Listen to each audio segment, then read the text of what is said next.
Child Welfare Virtual Expo 2018, Welcome and Introduction, Fostering a Healthy Workforce.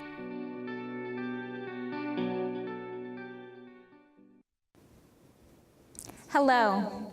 The Child Welfare Capacity Building Collaborative's Center for States is pleased to welcome you to this year's Child Welfare Virtual Expo, focused on fostering a healthy workforce. My name is Elizabeth Eaton, and I'm going to go over just a few housekeeping items before we get started today. If you are reading the closed captioning but not hearing anything, try turning up the external speakers on your computer or device. As you logged in and entered the virtual expo today, you may have noticed that there are several areas for you to visit and explore, accessible through the top navigation or from the main home or conference lobby.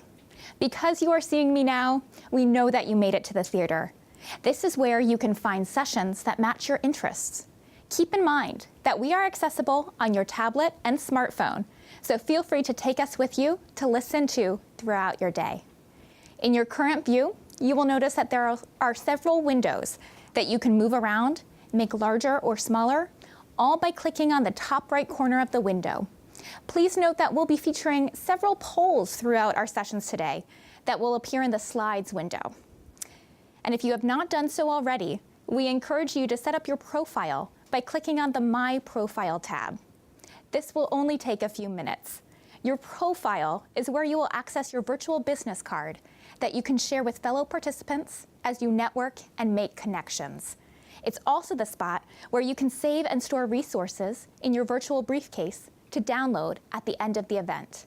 You can plan your day by reviewing the agenda and adding sessions to your schedule under the My Agenda dropdown. Between sessions, be sure to visit the exhibit hall and the networking lounge to connect with others. And in the lounge, be sure to share your why on the virtual message board.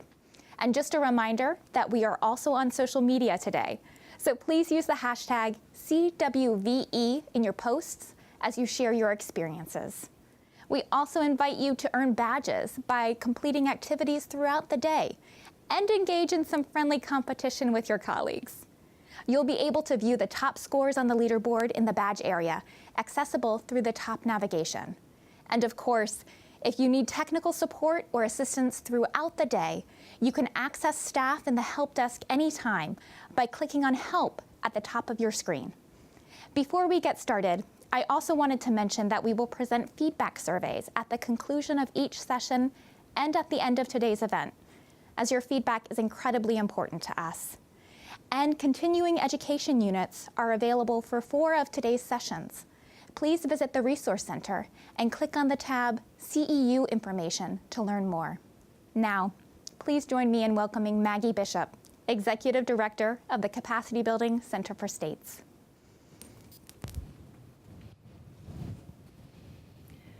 Thank you, Elizabeth. Welcome, everyone, and thank you for being part of this important event. Before we begin, I also want to thank our partners for their contribution to today's Expo: the National Child Abuse and Neglect Technical Assistance and Strategic Dissemination Center, the National Child Welfare Workforce Institute, the Quality Improvement Center for Workforce Development, and of course our collaborative partners, the Center for Courts and the Center for Tribes. The partnership and planning for this day has been extraordinary, so a special thank you to all of you. Now, I'm excited to help kick off this year's theme of fostering a healthy workforce. When I was a director in a state agency, I saw firsthand the importance of an environment that promotes a healthy and stable workforce. And that includes acknowledging the importance of being valued and respected.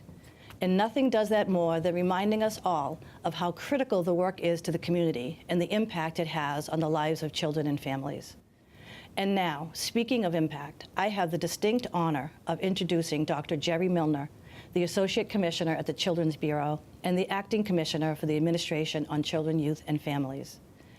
Dr. Milner began his career as a case-carrying social worker. He also served as the State Child Welfare Director in Alabama, and previously worked for the Children's Bureau designing and implementing the CFSR. Immediately prior to his appointment, Dr. Milner served as the Vice President for Child Welfare Practice at the Center for the Support of Families. Since his appointment, he has communicated his vision for changing national child welfare practice, which includes a focus on developing a healthy and stable workforce. We're excited to have him talk more about that vision this morning. So please welcome Dr. Jerry Milner.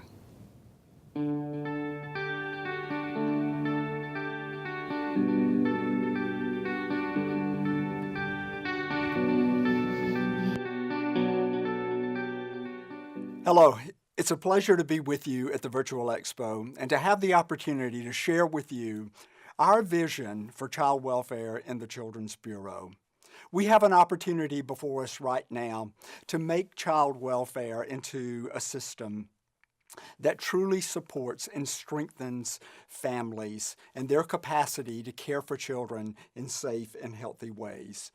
Our vision requires us to reimagine what child welfare is really all about and what are the outcomes that we're expecting from our work with children and families.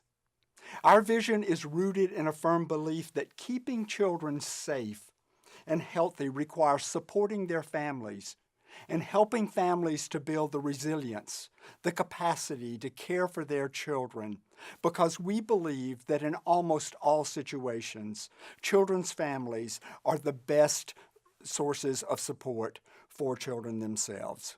At the heart of our vision for child welfare is a belief that primary prevention of child abuse and neglect is absolutely essential to avoiding the trauma of maltreatment that so many children in our country experience. I'd like for you to imagine this situation with me. Imagine a young man who, when I interviewed him a while back about his experience in foster care, he had recently been emancipated from the foster care system, and I asked him about his relationship with his social worker. He looked at me and very matter-of-factly said, "She saved my life." I must have looked a little perplexed because he went on to explain to me all the many things that his social worker had done to support him through the years, including helping him through some very difficult times in his life when his own behavior and his own reactions to his trauma that he had experienced presented tremendous barriers for him. He told me about how she had helped him to get through school, to get into college, helped him with finding a job, and even on the day of our interview, after he is emancipated from foster care, how she was coming by after our interview to take him to his job so that he wouldn't risk losing his job for the opportunity to talk to me about his experiences. He looked at me and said very simply, "I'm not kidding. She saved my life." And I believed him. I'm not sure how many of us who work in the child welfare area would have families, youth who have emancipated from foster care, children that we're still working with, who could make that kind of statement about us. All of us who work in child welfare have an opportunity to strengthen our commitment to instilling within our staff and with all the people who touch the lives of children and families a vision of how we can help children and families before maltreatment occurs. Our system is not set up to be one that's focused on primary prevention. Unfortunately, by policy, by funding, and through our practice, child welfare is a reactive system. We respond after the harm occurs to children, after the reports come in to the Child Welfare Agency, after the trauma has occurred. And then our efforts are most often focused on helping families pick up the pieces and to resolve the trauma rather than trying to prevent it from happening in the first place. We believe that we have an opportunity to change that trajectory of child welfare to one that focuses on building the capacity of families before the harm occurs. We also believe that those primary prevention efforts are best implemented at the community level, in the neighborhoods where children and families can have access to the supports that they need on an ongoing basis, where the many partners who affect the lives and the outcomes of children and families every day can come together in a way that services can be integrated and coordinated, and the outcomes can be jointly owned across so many stakeholders. As part of this vision, we also believe that our efforts must focus on not just the physical safety of children who've been maltreated, but on the overall well-being of children and families so that they have the capacity to thrive, that they have the capacity to break some of the very difficult and harmful intergenerational cycles of maltreatment, of family disruption, and of trauma that affect the lives of so many of the children and families that we work with. Because we know that many of the parents who find themselves in a situation of not being able to care for their children in safe and healthy ways have experienced themselves trauma in their lives.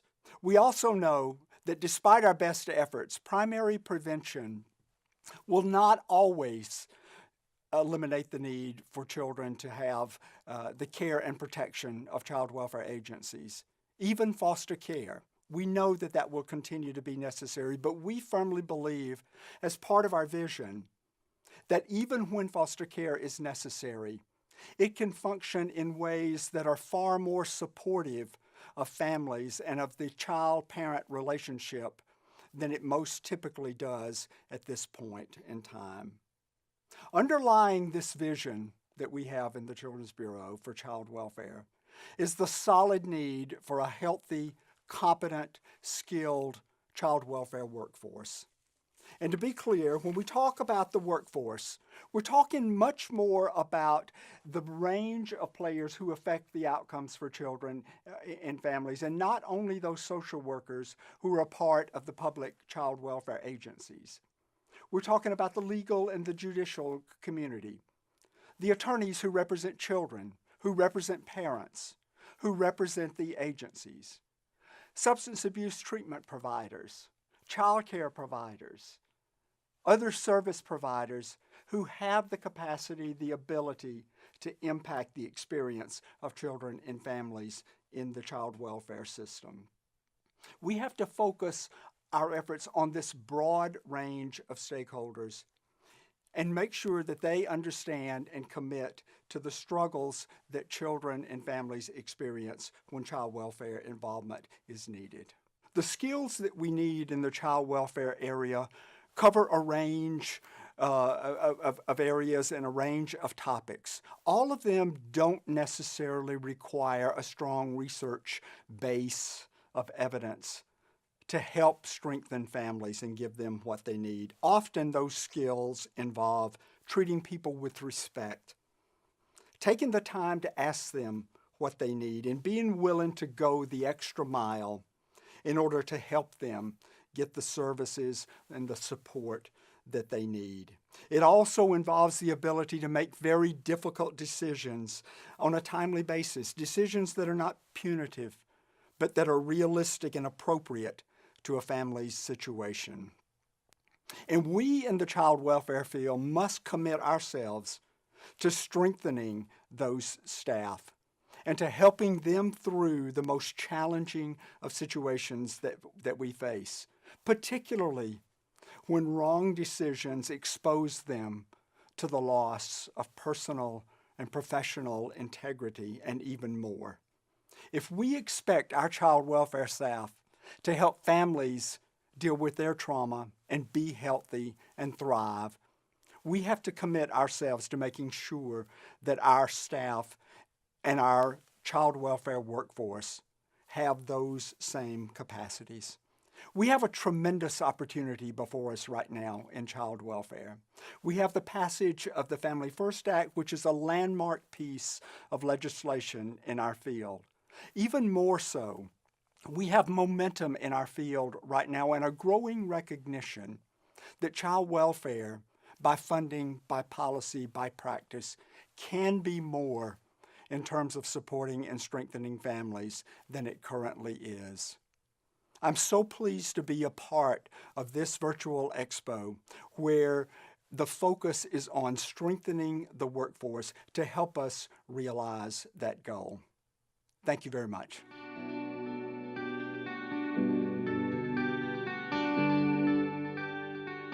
Maggie Bishop, Capacity Building Center for States. Thank you, Commissioner. I so appreciate you sharing your thoughts and experience with us this morning to start the conversation, and it's an important conversation that we're about to have throughout the day.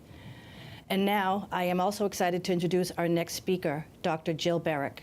Dr. Barrick is a professor in the School of Social Work at UC Berkeley. Her research focuses on the relationship of the state to vulnerable families, particularly those touched by the child welfare system. She has written or co-written 11 books on topics related to family poverty, child maltreatment, and child welfare services, and has written extensively for academic journals. Her newest book, The Impossible Imperative, Navigating the Competing Principles of Child Protection, examines child welfare professionals and the morally demanding choices they regularly face in their work with children and families. We are pleased to have her join us this morning to talk about this essential work and the fundamental values that guide it. Please welcome Dr. Jill Barrick. Thank you so much, Maggie. I am so excited to be here for a virtual conference. What a great idea. There are hundreds of child welfare professionals all over this country right now, all gathered together. You can't see each other, but you're out there and you're across this nation, and the fact that you're spending your time together to learn and to support and to create speaks to the generosity of your heart and your incredible dedication to this field. So I thank you, and I'm honored to be with you today. So my goal this morning is to just set the stage for your day ahead. And I want to share a few ideas about workforce development relating to recruitment and retention, about agency, culture, and climate that might be helpful. I don't really have any special tools. I don't have an innovative toolkit or checklist or some new model of practice. What I want to do with you this morning is to just step back for a minute and to think with you about some of the big ideas in the field of child welfare. And to do that, I want to talk with you about this notion of principles and principles of practice. So what I'm going to do is start by setting the frame. What do we mean by principles of practice? Second, I'm going to illustrate these ideas through a couple of short stories in child welfare. And then third, we'll all think together. How do these ideas then shape how we think about recruitment and retention, about supervision, about our agency's culture and climate? So let's get started and think about what principles of practice really means, okay? So all of you, I'm sure, are familiar with the Hippocratic Oath in the medical profession. First, do no harm. So what is that? That's a value. That's an idea. That is a principle of practice for the medical profession, okay? That principle doesn't ever tell a medical professional what to do. It doesn't tell them what skill to deploy. It doesn't tell them what procedure that they should employ. It's an idea that helps guide their decisions. When they come to a decision point, it helps to guide what the next step might be. Well, it turns out that in the field of education, teachers have a set of 8 principles that they abide by in the classroom.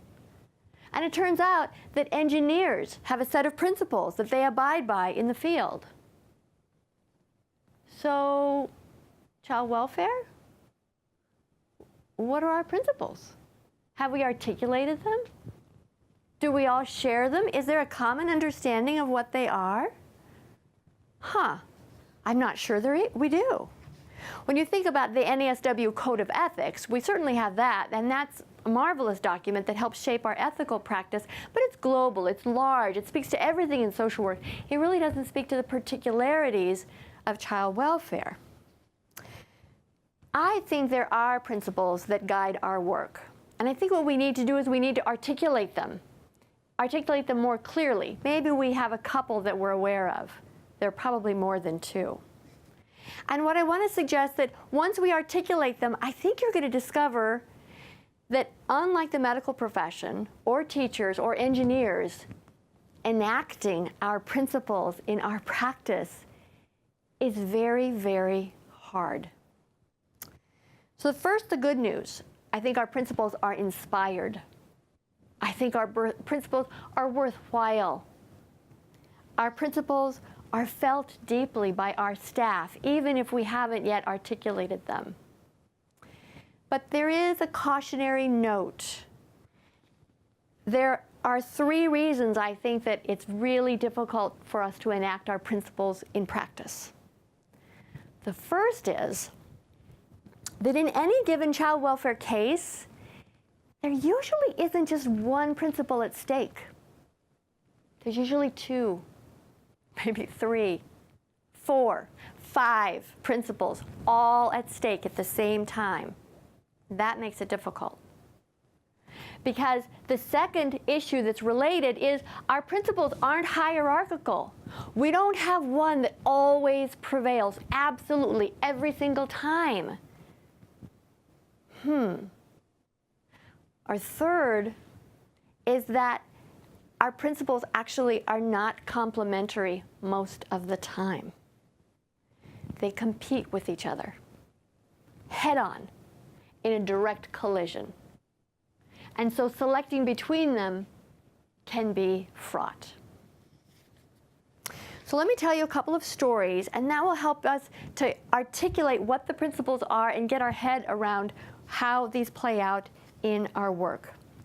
And I write about these principles in my new book where I lay out 8 principles. I think there are 8. So this is the first place where you might start to disagree with me, which I encourage. Because you might say, no, Jill, there aren't 8, there are 10. There are 12, there are 15. I hope there aren't more than 15 because you know what, we can't do our work with that many. But why don't you join the chat room after the session and you can let me know what I got wrong and what principles I might have missed, or which ones you think need to be excluded. So let's start with our first story. Let's imagine a county where a phone call comes into the hotline, and we have a hotline screener. Let's call her Maria. Maria is a very skilled child welfare professional. Her role is to determine whether and how the county can or should respond to the call that's coming into the hotline. Let's imagine it's a regular day with a good number of calls that come in. Some of these calls are obviously child maltreatment, and she refers them to other child welfare professionals in her agency, and they attend to the case. Other calls that come in are obviously not child maltreatment. She's very courteous, she's very generous, and offers them support and services, but she screens those cases out. And then one call comes in. And it's a woman who reports her niece, who is 17, on the verge of turning 18 in just a couple of weeks. The niece just had a baby.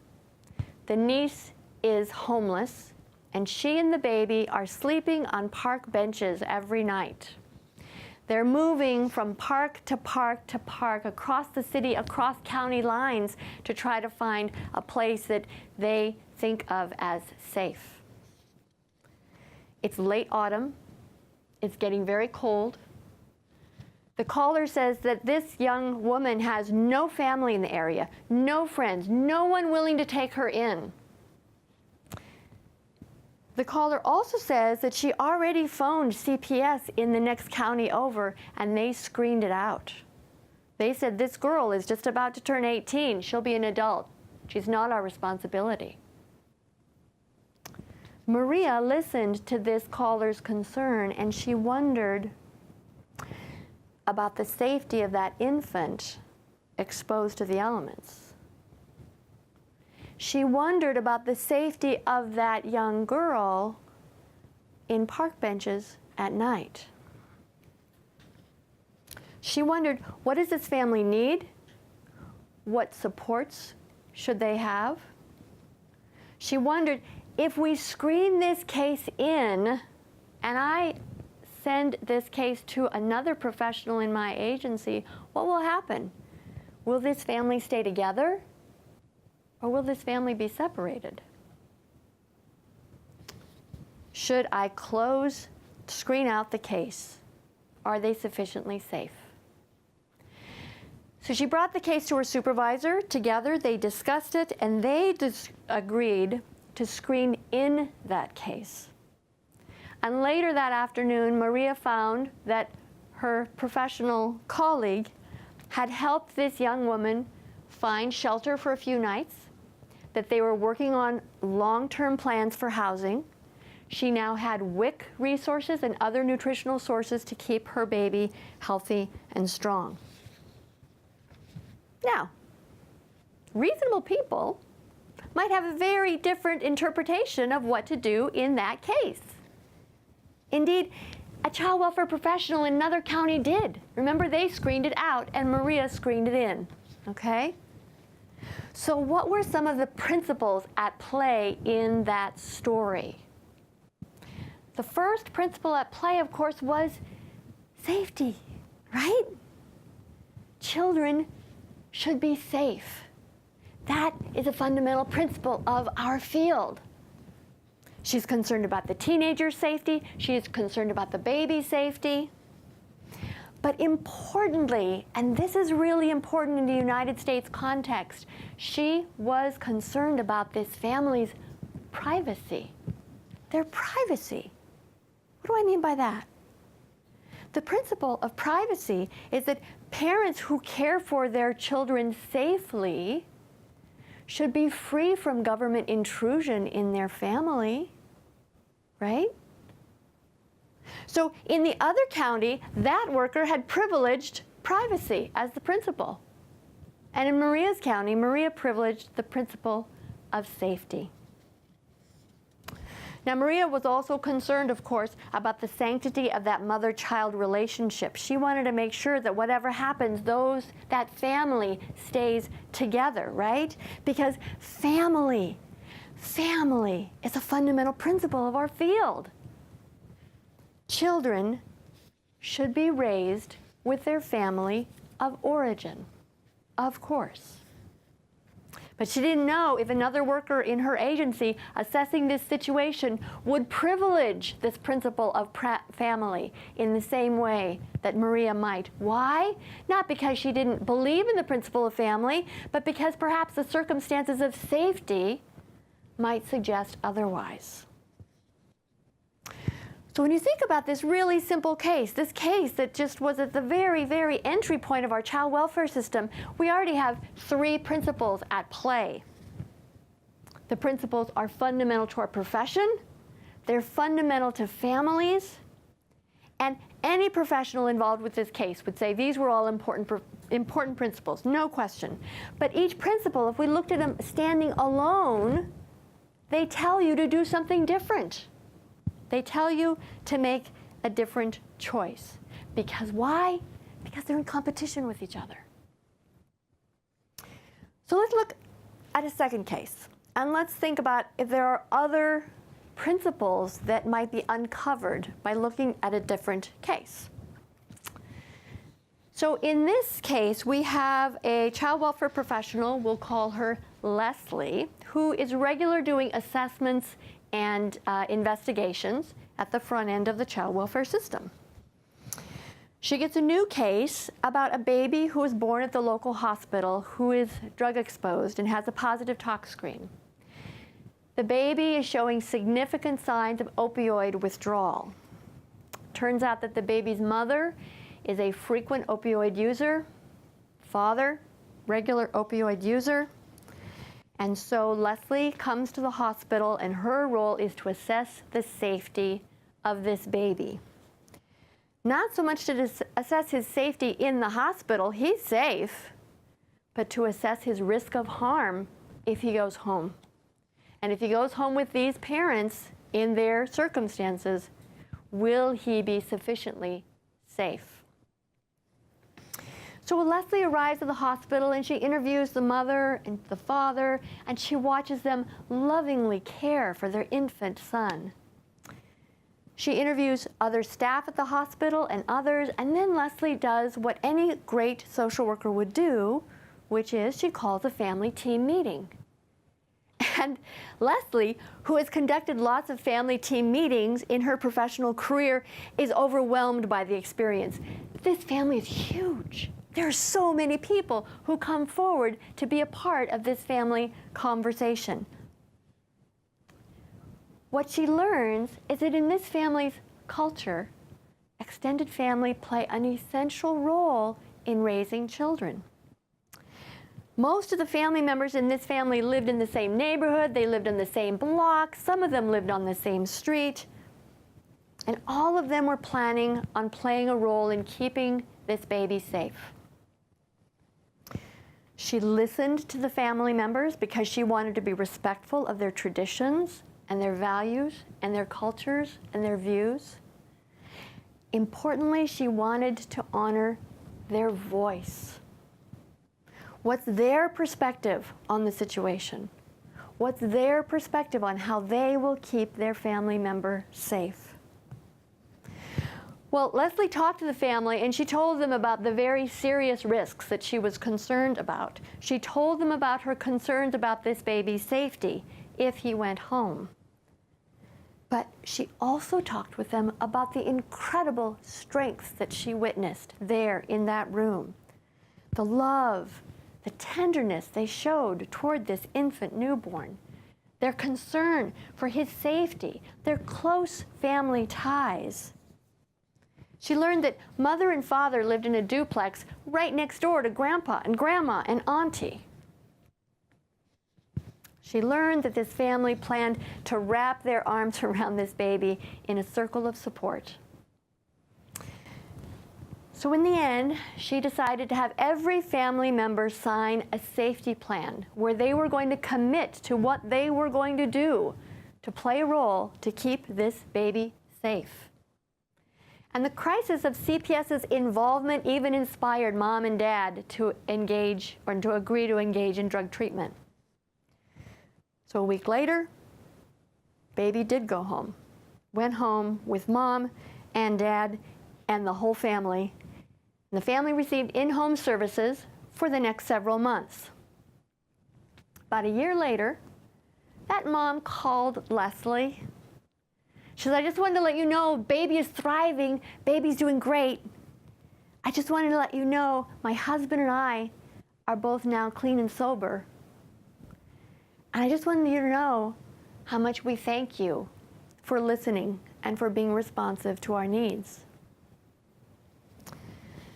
Now, Leslie's case is rather different from Maria's, right? But some of the principles that she relied on in her decision-making are exactly the same, right? Safety, once again, the safety principle is at play, and she's trying to determine, is this baby sufficiently safe when he goes home? As she tries to determine safety, what does she do? She turns to the family because she wants to elicit their voice. Voice. That's a principle of our practice. The parents and children of a certain age and maturity should have a say in the decisions that affect their lives. Well, the family assured her that this baby was going to be safe, but there weren't any guarantees, right? I mean, they had 9 months to try to intervene to get this baby to safety, and nothing had happened. So quite honestly, voice was competing directly with safety. She couldn't ignore safety by privileging only voice. In this case, Leslie also turned to another cherished principle that we have, which is she valued the bonds of kinship. Kin, who we have embraced in the field of child welfare in the last 30 years. We're the leaders in the world of embracing kin in our child welfare system. What is the kinship principle? When children cannot live with their family, they should live with extended relatives. And she honored culture. Remember her enthusiasm, her excitement, her curiosity. Tell me more, teach me, let me understand how your culture is important to this family context. And help me understand it because I see so many of its strengths. Culture is a fundamental principle of our work. Families' cultural heritage should always be respected. So some of these principles kinship, culture, were very compatible with the principle of privacy. Let culture and family attend to this without an obligation to the state and an obligation to us to secure this baby's safety. And of course, we have to return to that principle of family in this case, right? We want to keep this family together if at all possible. But the circumstances of the case were serious, don't forget. The parents hadn't done much to keep the baby safe prior to his birth. So when Leslie weighed her choices, she wanted to conduct her practice in a way that abided by the core principles of child welfare. Again, they were in competition. In the end, she made an appropriate choice, and the baby was safe. Happy ending. But you are all seasoned child welfare professionals who are here today, and you know that this case might have gone a different way. You know this case. You've seen a case like this in your career. What if it had a different ending? What if that baby went home and then was hurt? What if that baby went home and something went very, very wrong and tragedy happened?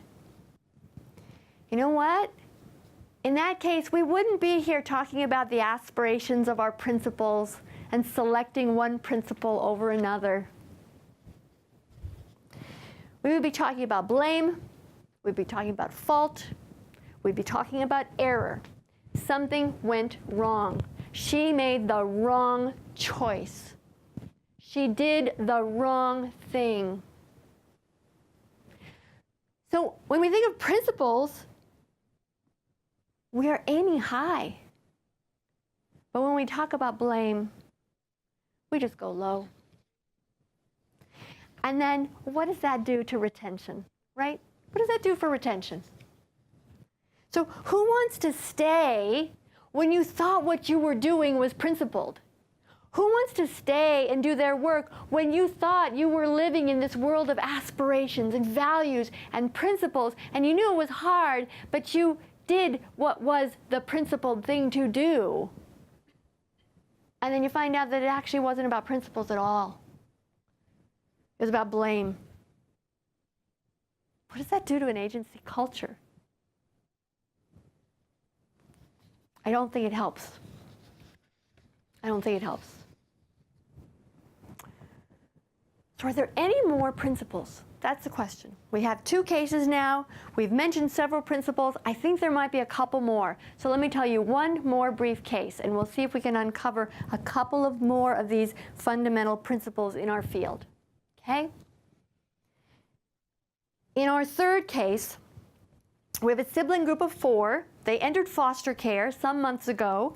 The social worker assigned to the case was diligent about working on reunification services with mom and dad, did everything that she could do, but mom was very ambivalent about whether or not she even wanted to parent these kids. Mom had a serious mental health condition. She had a drug problem. She was in and out of the county moving around, and she just wasn't really clear she was up to it.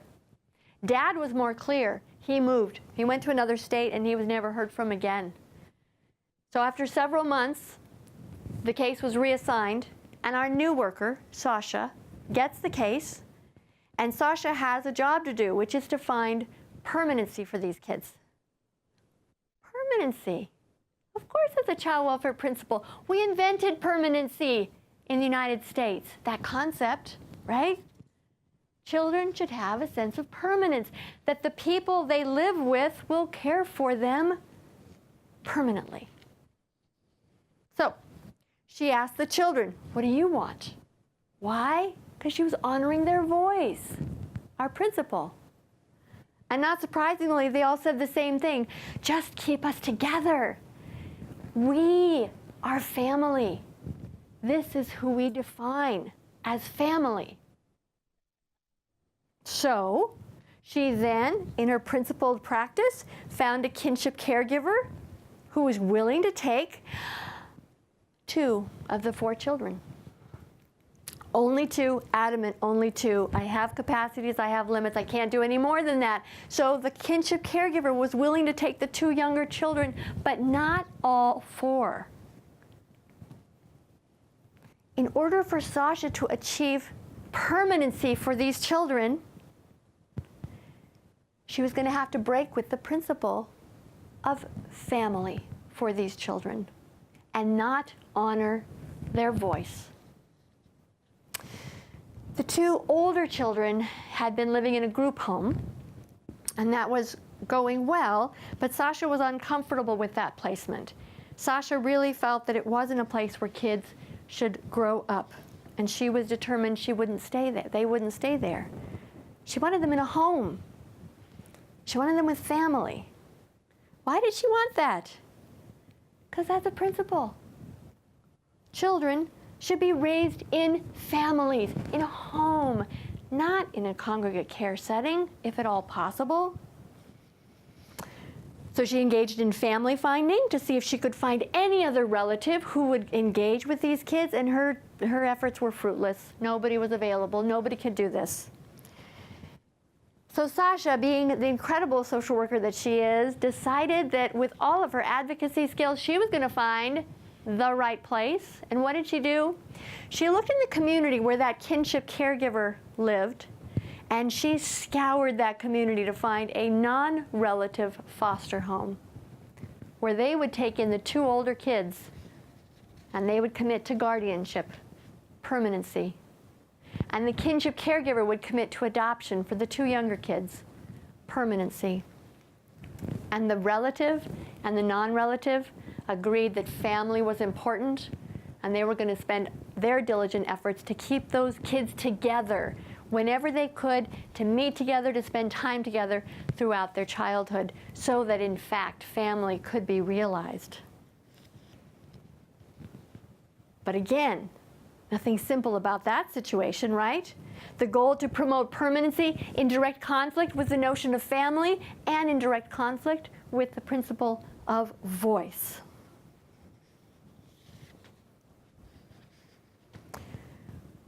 All of these principles that I've just noted, think about them. Kinship, voice, culture, family, home, safety, permanency, privacy. They're all familiar. They're principles that are embedded in our system. They're in the CFSRs to which we're held accountable. But again, you'll notice something about those principles. In no case that I just described was there only one principle at stake. In some of them there were 5. Oh, for heaven's sake.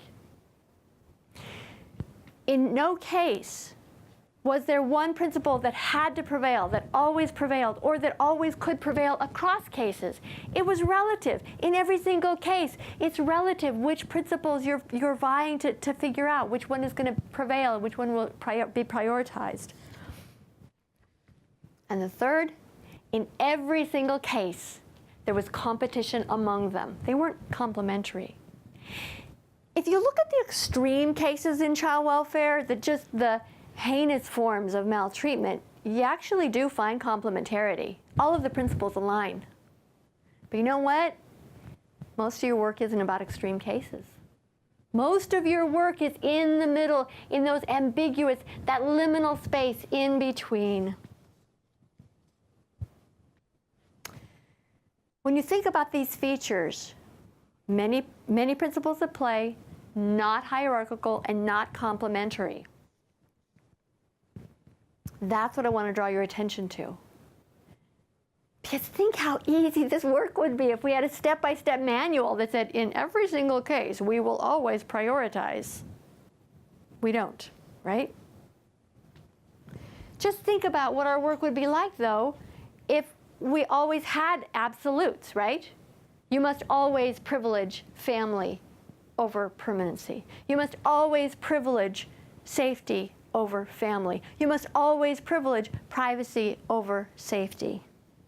No, that's not what you do. That's not what you do. You don't work in a simple world where things can be put in simple boxes.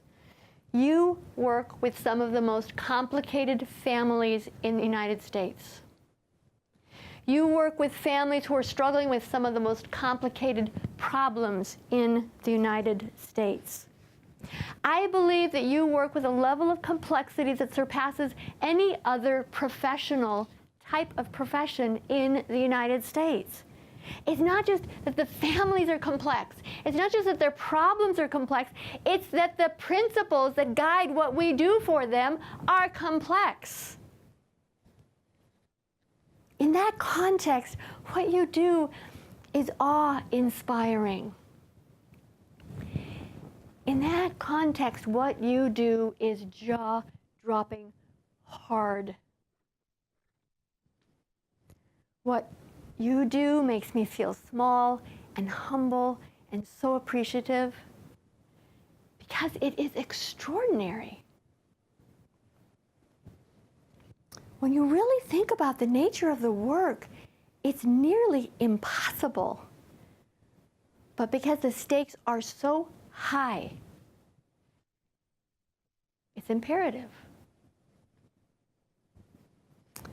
When we think about how child welfare is described to newcomers to our field, and maybe it's different where you live, but what I have seen in many jurisdictions suggests otherwise. When I see how child welfare is typically described to new folks who are coming on into the field, we speak in these singular terms. In Sasha's case, you know what her supervisor said? Her supervisor said, well, just tell that relative that she needs to take permanency for all 4 kids. No, it's not simple like that. There's nothing simple about it, right? Too often, we talk about our principles as though they're hierarchical. Safety is our highest priority. Really? Family is our highest priority. Really? Too often, we talk about our principles as though they were in harmony. How many of you have you seen this brochure on your table? It says, our work is safety-oriented and family-focused and culturally responsive and participatory. And accept that they're going to fight with each other, right? We don't mention that. Anybody who has worked in this field for a long time, and many of you know that it's much harder than that. It's that ambiguity that makes it so difficult because you are having to make decisions and navigating between competing principles. And that's crazy hard. It's intellectually stimulating, so on a cerebral level, isn't that kind of fun? But on an emotional level, that is so taxing.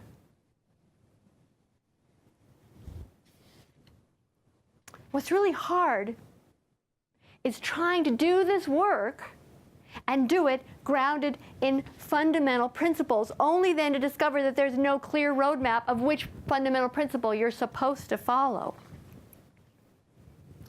More importantly, when we privilege one principle that we find sacred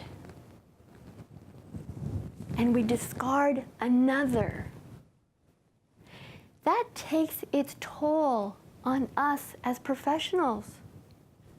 That takes its toll on families because we thought we were doing principled work, right? And we thought that was elevated and moral and right and good. But I just discarded a principle that I held as cherished. And that doesn't feel right. And that doesn't feel good. It doesn't feel aspirational. It feels wrong.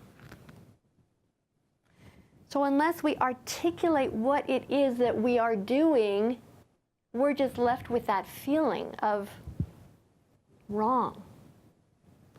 And anybody who feels bad about their work isn't going to stay very long. So we have to talk about principles. We have to agree on what they are, absolutely. I say there are 8, but again, I encourage you to come to the chat room afterwards and tell me what I got wrong. And then we need to examine the circumstances of our families that come before us, and in every single case, clarify which are the principles at stake, which ones am I going to honor, and which ones am I going to sacrifice. Because if we can be more intentional about our work as steeped in principles that are not hierarchical, that are essentially in competition, then we will be more thoughtful about using our rational features, our moral judgments in our work.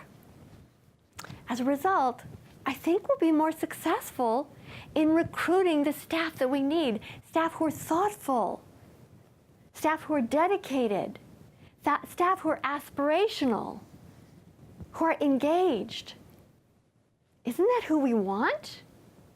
Isn't that who we want? Folks who are drawn to the aspirations of our field? And I think if we use a principled frame in our supervision, we will engage in much more deeply thoughtful conversations about what's really going on and about the nature of the work that we are performing on a much more meaningful level. Because by talking about principles, you're elevated from talking about right and wrong, right? You can't do the right thing if you don't know what's going to happen. And our social workers may be heroes, but they are not psychics. We don't know what will happen. And so we have to remove ourselves from the conversation about right and wrong. And moving to a level of principles helps us to do that. When we have folks who are then engaged in this work because the principles brought them there and because they are enacting them, they're more likely to stay because they're recognizing what they're doing and how they're doing that for our families. And finally, if we have conversations among our peers in child welfare about this, about the fact that sometimes we do privilege some and sometimes we discard others, I think we will shift the culture and the climate of our agencies from blame and error and fault and wrong to conversations about what lies underneath this work. Something that is much more important and more meaningful to all of us. We must remember child welfare work is absolutely essential. It's essential to children, it's essential to families, it's essential to our communities. So the principles upon which we build this profession are imperative. We just can't live in a world of simple platitudes. It isn't honest. And it doesn't satisfy our workforce's hunger for deep meaning in their work. Remember, the principles we've discussed today that guide our work are inspired. And embracing those principles and conducting principled practice is truly an honorable calling. And for that, I honor all of you. So thank you, and thank you for joining this session. We encourage you to share your feedback by completing the evaluation immediately following the session. And after sharing your feedback, please join us in the Capacity Building Center for States booth in the exhibit hall to chat with our session speakers and connect with other participants. Please also plan to drop by the networking lounge to visit the virtual message board and share your vision of child welfare using the hashtag #ShareYourWhy. Then join us back here at 11:30 a.m. Eastern Time to join the session of your choice, collaborating to conduct a workforce needs assessment or coaching for success. We look forward to a day filled with learning, sharing, and connecting. So thank you again for your participation in this year's Virtual Expo. Logo for the Child Welfare Virtual Expo 2018.